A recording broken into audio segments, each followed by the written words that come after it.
Speaking of confused, does not have the spirit. Let's talk about Resident Evil 5. So, according to Wikipedia, this game came out in 2009, a godforsaken year on this earth. Yep. It was announced the year that the last game came out, because that's usually how that works. Yep.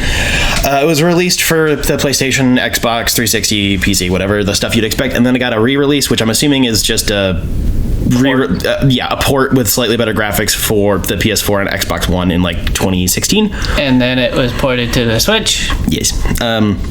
It followed the plot. I will directly quote Wikipedia because this is more coherent than what this game was.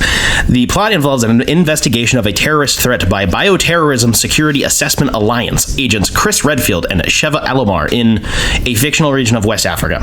Chris learns he must confront his past in the form of an old enemy, Albert Wesker, like the guy, and former partner Jill Valentine, who's like the girl. Yes. This is not a horror game. This is an action shooter with gore. Yes. So it brings back a lot of common enemy types. You have the parasitic worm from Resident Evil 4 that has infected the locale. So things like if you get a headshot, it'll randomly pop this big wiggity woo worm out of the head that wiggity woos everywhere and spins around, and it hurts a lot, and it's much harder to kill. You have the weird skinless lickers from Resident Evil 2 and onwards. The frog boys. I think they're frog dogs, but whatever. That would make sense. I don't know. I kind of like them. They're cool. The design's definitely They're a pain in the ass to kill, and always have been. These are probably the easiest ones to kill. Really? Resident Evil 2 lickers suck. I don't think I've even killed one. I just always run by them. They're awful. Yeah. And then you have your usual T-virus zombie guys who can somehow shoot guns and stuff. But this game goes huge on like the big bombastic goofy action movies. The zombies are riding motorcycles chasing you, shooting guns. The big boss fight, instead of it being the guy takes the needle and goes, I will become God, and then he gets like an extra arm and like another eyeball, he takes it and then becomes Godzilla. It gets very big. It's pretty common for this I know, it's just every single boss fight was like that. There's a big ogre railgun boss fight where both of us had heavy machine guns and we had to shoot the boss in different ways. Literally, we're not moving. He's just standing in front of us trying to beat us up. Genuinely like the worst fucking boss fight in this game. And then we had another boss fight where we were on a boat with rocket launchers or machine guns, and the Kraken was trying to attack us. That was the second worst boss fight in this game. We had to shoot the glowy bits and break his arms off, and he could just hit us because he knows where we are on the boat. It's just, there was a car chase, like I said, where we're on a truck, Modern Warfare style, and the zombies are on motorcycles chasing us. Yeah, and the camera angles fucked that up entirely. You could barely aim at things, so you just take innumerable amounts of damage. It was trying really hard to be an action movie instead of survival horror. Yeah. Which is fine. It's okay to try something new. Yeah. But it just did everything poorly. Yeah, pretty much. So very interesting. So like the first half of the game was not very enjoyable for the most part. We were making fun of it. We had a couple of streams. If you go check out Jacob's Twitch channel at twitch.tv/HMMurdoch with the O being a 0. Because I'm cool. Yeah, because he's cool. There's a couple of those streams that are up, and we did have plenty of fun riffing on it. I did not upload the last one just because I was in a bad mood to begin with, and then we got our butthole stomped in, and then I was wondering. I wanted to revisit that, actually. You should put it up.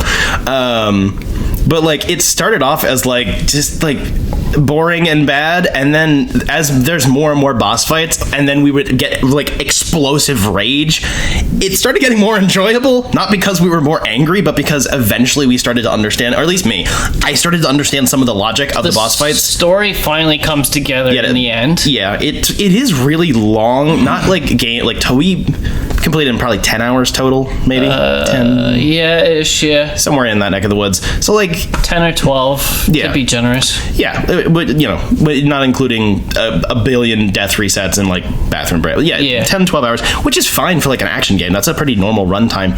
But the plot's really thin for that. It's like, there is a threat. Go here, figure out what the threat is. And then we spend the first 8 hours just like dicking around trying to find documents that neither one of us were reading and fighting off a shit ton of really racist caricatures of people. And then eventually it's like, oh, this company is working with Umbrella. And then shit starts happening.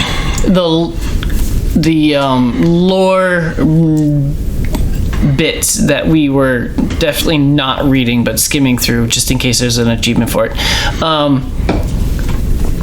That's in every game, but this one had like 10 or 12 pages for each one. It was just a huge lore dump, and it's like 10 or 12 per level. Yeah, I don't know. I thought they were kind of rare, but once you found them, it was just so many pages. You're like, holy shit! I don't have time to read this. They didn't seem very high quality to me as a lore nerd. Pretty boring. Yeah, they seemed really like half-assed, especially basic. Like the investigating stuff. It's like it's like there's a body hanging from the ceiling, and you press square to investigate, and then no voiceover, just text on screen says, "It looks like someone was hung by their ankles. They're bleeding onto the floor." And it's like, I could already see that. This was a waste of my time.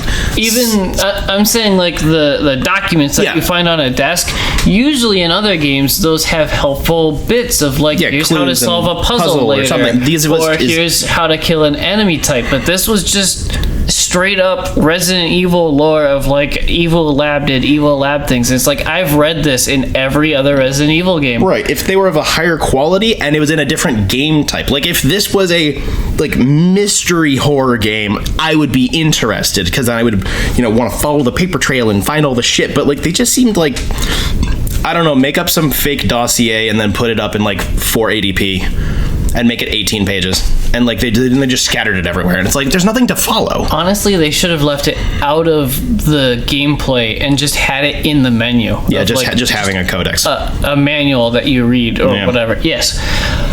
IGN recently, like within the last month, made a video about apparently Capcom is teased at the end of Resident Evil 4 remake that they're going to remake Resident Evil 5. They made an announcement before 4 came out that said, we're going to keep going. Yeah. But they were not very straightforward about what that meant. True. But yeah, there was a pretty strong hint in Resident Evil 4 remake that they're going for Resident Evil 5. And IGN's point was, how the heckin' are you going to do this? Because it's not a great game, and oh my gosh, racism. Follow me on this one. Which Resident Evil game am I talking about? Big, strong man goes to a new locale completely different from the last game and kills off mindless zombies that have been infected, and then he's there to investigate the infection and finds that the Umbrella Corps had a secret lab that they infected the locals with, and the big strong man has to shoot the bad guy at the end. Yes, exactly. So it's cool that this follows the formula of going to a different location in the world. This one's in Africa, and it's bad having big, strong white cop shoot black guys. Yeah, it's weird. This is bad. As a knee-jerk reaction. But that's how the rest of the series goes. Yes. So there's wiggle room to do it again and not have it absolutely. Bad. Oh, absolutely. I think my argument more so on that is that, like, we don't meet any locals who are not infected, who are people. Exactly. Competent. Right. And there's a lot of repeated character models, and there's a good chunk where it's just like we're in African Mayan tombs where it's like a bunch of savages, and it's like, yes, you can easily rework that. It easily went too far, like with the underground Mayan tombs or whatever. I don't think they even explain what kind of tombs. No clue. It seems like a bad mixture of cultures. Very much so. It's really conflicting. There were also enemy types above the ground with like weird tribal makeup and shields and whatever, and they legit do the thing like all the time. This is bad. This is the bad part that you could cut out.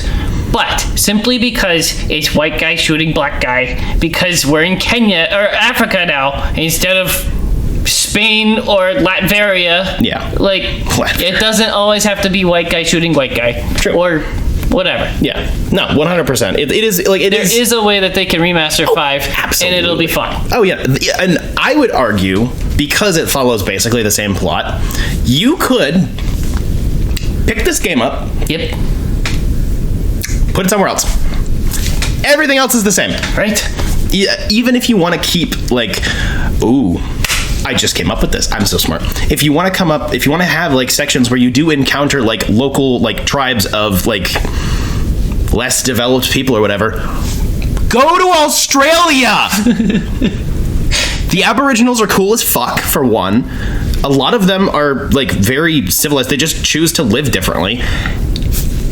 And they're white passing, so that eliminates that problem, to be fair. And like, you can just none of this is relevant to it being in Africa. The fact that it's in Africa has no bearing on the plot.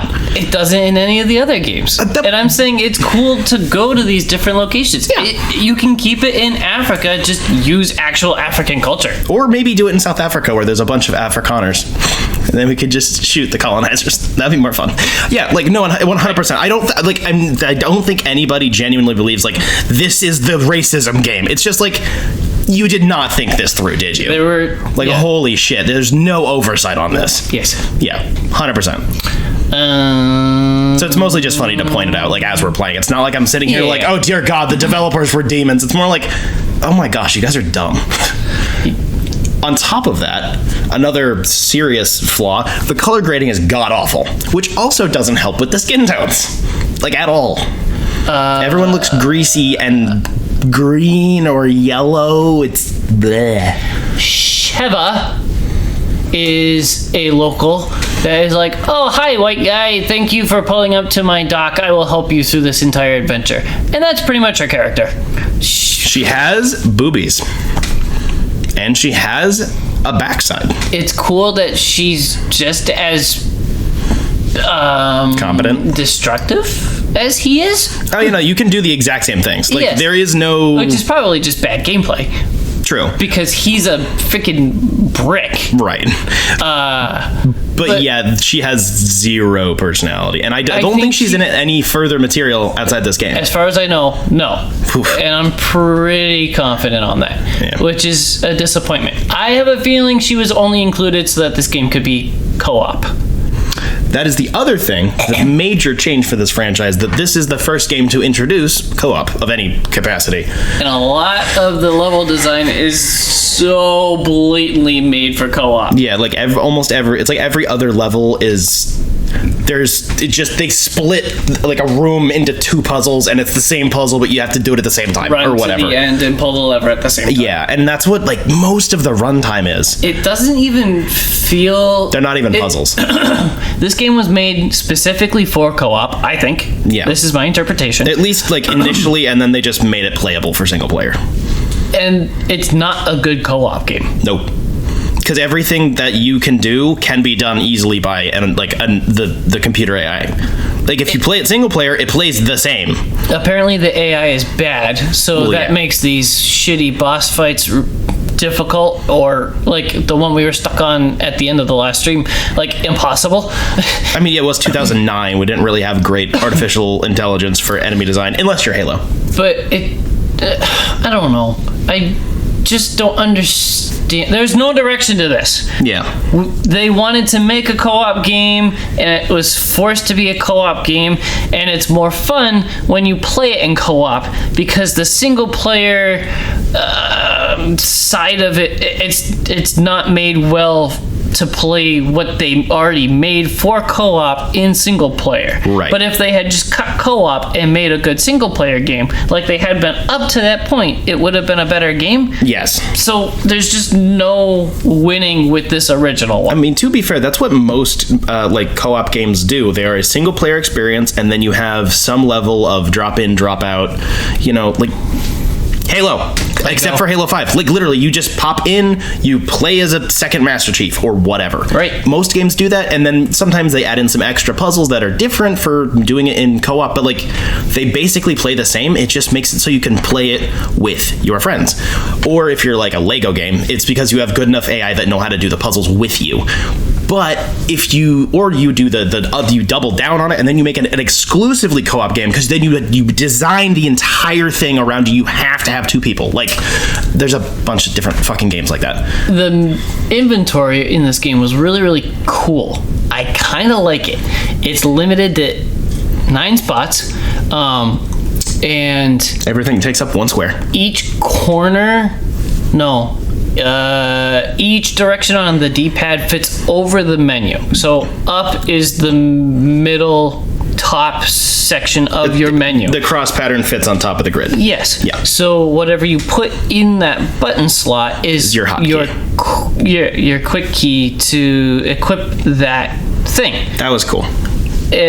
However, it's cool in co-op because I don't know. It's a good limit to your inventory. I like it. I was having fun menuing. Yeah. Like on the fly, and that's a weird thing to say, but it actually had a good outcome. It's a strange outcome I had, which I think was unintentional, is that any ammo that was in my menu, if you pick it up and put it over the gun that it fits in, and then just get out of the menu quick, it just reloads. Almost always a quicker way of reloading than actually reloading. Yeah. Which is really cool. I like it. It's helpful. It's a fun twist on menuing. It could be intentional, or it could just be one of those cool. Sometimes games are just big and complicated. Shit happens. Yeah. I like it. I had a lot of fun with that. Yeah. I do think so. This is just a thing because I have less familiarity with this franchise. There are some things that I do think should not have, in most games, anyways, like the same inventory system, like health items, like say I don't know, there's just like something like Alan Wake 2, which I talked about last month.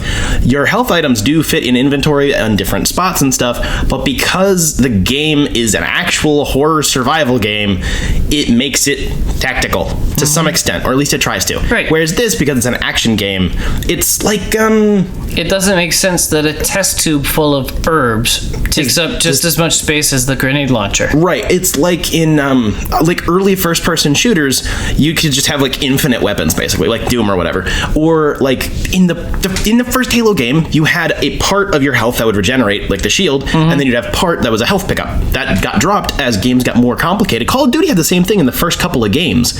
I don't remember how that system worked because I haven't played those in God knows how long, but like it wasn't, you had to get health pickups. But as the gameplay got faster and it turned into what we know of as Call of Duty, they turned it into regenerating health because it's way fucking easier. Yep. And I think there's just a better way to do that for a game like this. Whereas it's like, yeah, I want to pick up an herb because I'm getting damaged like crazy, but I can't because I have too much ammo. But I need the ammo because the enemies are bullet sponges. You know, it gets frustrating, I think, was my bigger annoyance with that. What else? I had one more thing on my mind. I have 2. technically speaking, it's rough as shit. There are way too many QTEs for boss fights, as well as in random cutscenes, which is one of my biggest annoyances in gaming. Is it's like, oh look, a cutscene. I can put my controller down for like 2 seconds, and then wham, you missed a QTE.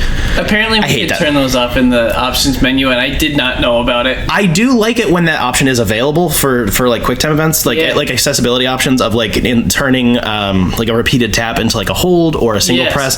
Those, well, yeah, most people frankly just use them to cheese the difficulty. I can imagine, as someone who has difficulty with coordination, that's probably a pretty big fucking deal. Yeah.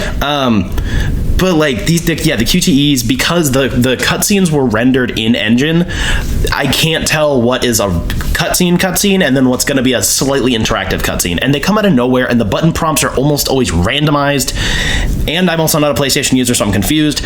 And like that just, especially mixed in with the boss fights or the co-op the co-op choices like opening doors or pushing over chests or whatever, the timing is so off, and the like way you have to line things up is incredibly stupid and precise. And then if you fuck it up, you end up being like, come on, and you do a little fucking animation to yell at somebody, or like you start reloading or whatever. Like it's time consuming. Yes. There should be like a bigger margin of like sensitivity, like a bigger hitbox for prompts, I guess, if that makes any sense. Yeah. A semblance of sense. For sure. Like, not just to make it easier, but because like I really feel like half the time I fucked it up was because the game was either too quick or it was a random button and I didn't know which fucking button it was. And sometimes the buttons would change for the same action. Yes. Like the fight against Jill Valentine, where we had to hold her down and try to rip the mind control thing off her chest. There was a button prompt for Chris to what did it say? Restrain. No. Plea to her to snap out of it. But it was also the same button prompt to actually grab onto her and restrain her. And it was such a close proximity in between the two that I ended up talking to her more often than actually grabbing onto her. And it was very frustrating. Especially because talking to her doesn't do anything. Seemingly, yeah. I do think so. I guess to loop back around to the positives, so the boss fight that we had the most amount of pain with is also the one that I actually like the most. It had a lot of thought put into it. Yes. And you had to strategize on the fly. The big goop worm monster with the explosive barrels. That returns in Resident Evil 7. I'm so happy. That would make sense why it seemed a little familiar. Yes. That's cool. And I like how its phases worked and the variety of weapons you had to use. But frankly, because of the fucking graphics of the game, it's really hard to tell what's going on. Whether it's like, is that glowing orb its arm, or is that its like testicle, basically? Like, that sort of stuff was extremely hard to tell. And the blackness of the slimy ooze that he's made up of swallows the laser pointer, so it's really hard to aim at the glowing bits that you have to shoot. And even then, there's ooze over the glowing bits. So it's like so many times I swear I fucking hit it. It's overly designed for a graphical style that it can't do. Yeah. It's just it got too big for its britches. It wants to be in 87K and like super precise, but like based on television size, the computing power of the system, and like the lighting engine, you just can't really do it. Like, I have no problems with shadow characters in shadows in horror games. That's a pretty common thing. Yep. But like, that was just, the room wasn't lit in a way where I could tell like the depth of field, because the goop was always moving and not in a good way. It was just too confusing. Yeah. But in like, if you lay it out on paper, that was actually a pretty fucking cool boss fight. And once we figured it out after probably an hour in total and a couple of Google searches, the final playthrough was fucking great. Yeah. It just took so much to get there. It didn't really telegraph well what you had to do. No, not at all. And once we understood it, it was fun trying to tackle it. I need more yellow paint is what I'm saying. No, I wouldn't go that far. I'm joking. And then the other one was, I kind of liked the Wesker boss fight at the end, quote unquote boss fight. It was frustrating because we were stupid and didn't get it, but like, before you have your fight with Jill Valentine, which was dog shit, the like weird cat and mouse thing, if it had better AI and better like environment detection, I think would have been a lot better, because that just, choosing to either you can. He literally says, "I have 7 minutes to do this before I gotta go," and the point of the fight is to just run away from him and hide. Yeah, either you run away and hide and find stuff, or you just lay into him to kill time. Either one works, especially because you don't need ammo to take on Jill. And that's not the final boss. That's like the penultimate fight, I guess. Yep. But I thought that was kind of okay, at least again on paper. Right. And I think that's most of the major decisions for this are like on paper. At least I understand why you'd want to do it, even if I don't like it. But the execution is so sloppy. Yep.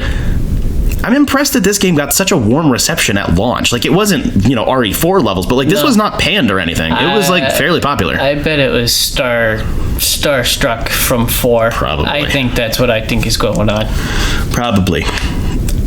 Overall, I don't like it that much. Nope. I had fun playing it because we played co-op and we were screaming. Yeah. That was great. It was very fun in co-op, but it's very fun as the same way as like watching a shitty horror movie. True. You're just poking fun at it and making your own fun. Right. I will, at some point, I do plan on playing through the entire Resident Evil series. Not for this show and not in the way that you're doing it, but I will do that because it's just a series I'm not really familiar with. I have played 7 and I think some bits of 4, and I just like cultural osmosis stuff. Yeah. So I do want to go check it all out so I get a better idea what the fuck's going on. So I will replay it and not completely bemoan it now that I have a better idea how the thing works. Yeah. Cool. It's rough though. Yep. And the next one's worse. But then it's good after that, so we're more than halfway through. We're almost there, boys. Good thing is that the next one is all on you, Chief. It's got nothing to do with me. I ain't touching it. I don't even know her. I would never. So yeah, actually, if you could play that one in co-op with me too, that'd be great. Fuck you in the butthole. To be fair, the game I'm playing is not going well either. So, so I probably have enough time to do it. I do offer up my services, but also, fuck you. No, I'm just gonna speedrun it in story mode. Yeah. Because it's bad. Yeah. We missed. Well, actually, no. Resident Evil 5 is the one, and I'm kind of glad we're gonna push through the last chapter because this is the one where the big strong man has the quick time event where he punches a big rock. Wait, what? Yeah. For context, we're through like 85% of the game, and we're on the last like 2 levels. Yep. What? The big strong man he does monkey punches a big rock. I fucking love that. And it made the news when the game came out. Oh my gosh, that's awesome. That's so stupid. I love it. Yes, that's why it made the news. It's like, look at how stupid this is. Sometimes I don't like living, and then other times I remember that humanity's so stupid and depraved that it makes me want to kill myself. And then there's other times where I remember that humans are fucking awesome and we're just all like weird retards, and I love it. So you're telling me you want to punch a big rock? I've always wanted to punch a big rock, and now I can do it in a video game, so I don't actually like shatter my arm.